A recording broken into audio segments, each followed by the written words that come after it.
మన 2 తెలుగు రాష్ట్రాల నుంచి విజయవాడ రౌండ్ ట్రిప్ జస్ట్ 3500 రూపీస్లో, అది కూడా ఈ ట్రిప్ని 1 డేలో కవర్ చేయొచ్చు. ఎలా చేయాలో చెప్తాను. ఫస్ట్ ఈ రీల్ని సేవ్ చేసుకోండి. ఫస్ట్ మీ నేటివ్ ప్లేస్ నుంచి బస్సులో కానీ ట్రైన్లో కానీ విజయవాడకు చేరుకోండి. ట్రైన్లో వచ్చే వాళ్ళైతే స్లీపర్ క్లాస్లో టికెట్ బుక్ చేసుకుంటే అరౌండ్ 200 to 300 రూపీస్లో విజయవాడకు చేరుకోవచ్చు. బస్సులో వచ్చే వాళ్ళైతే 400 to 500 రూపీస్లో విజయవాడకు చేరుకోవచ్చు. ఈ జర్నీ టైం మీ ఏరియాని బట్టి ఉంటుంది.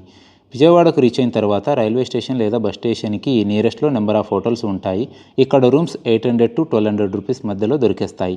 ఇప్పుడు ఫ్రెష్ అయ్యి బ్రేక్ఫాస్ట్ చేసుకొని విజయవాడని ఎక్స్ప్లోర్ చేయడానికి ఒక ఆటోని బుక్ చేసుకోండి.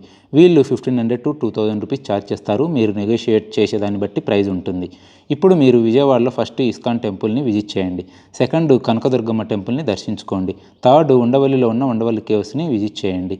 ఫోర్త్ సచివాలయానికి దగ్గరలో ఉన్న శ్రీ వెంకటేశ్వర స్వామి టెంపుల్ని దర్శించుకోండి. ఫిఫ్త్ మంగళగిరిలోని శ్రీ నరసింహస్వామి టెంపుల్ని దర్శించుకోండి. సిక్స్త్ మంగళగిరి కొండపై ఉన్న శ్రీ పానకాల నరసింహస్వామిని దర్శించుకోండి.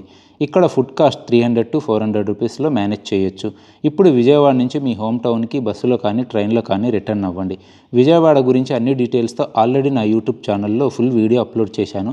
ఇక్కడ స్క్రీన్ మీద Vijayawada full tour plan in Telugu అని ఉంది కదా, దాని మీద క్లిక్ చేస్తే డైరెక్ట్గా ఫుల్ వీడియో ప్లే అవుతుంది. ఇంట్రెస్ట్ ఉంటే చూడండి.